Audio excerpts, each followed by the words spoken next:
السلام علیکم ورحمۃ اللہ وبرکاتہ۔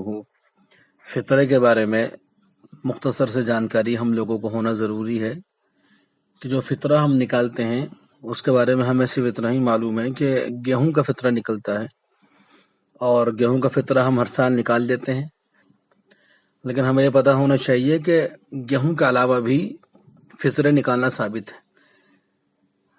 کشمش، کھجور، جو، پنیر، یہ چار طرح کے فطرے اور ہیں جو ہم نکال سکتے ہیں۔ گیہوں کی جو مقدار ہے وہ 2.25 کلو گیہوں ہے، اور ان چاروں کی جو مقدار ہے، کھجور کی، پنیر کی، جو کی اور کشمش کی، ان کی ہے 3.5 کلو۔ تو اللہ تعالیٰ نے جن لوگوں کو نوازا ہے ان لوگوں کو چاہیے کہ وہ گیہوں کا فطرہ نہ نکال کر کشمش کا فطرہ نکال دیں، یا کھجور کا فطرہ نکال دیں، یا پنیر کا فطرہ نکال دیں، یا جو کا فطرہ نکال دیں۔ جن لوگوں کو کے پاس گنجائش کم ہے وہ گیہوں کا نکال سکتے ہیں، لیکن جن لوگوں کو اللہ نے نوازا ہے انہیں بڑھ چڑھ کر فطرہ نکالنا چاہیے۔ یہ ان کے لیے، ان کے مال کے لیے بہتر ہوگا، کیونکہ فطرے کے اندر 2 باتیں ہیں۔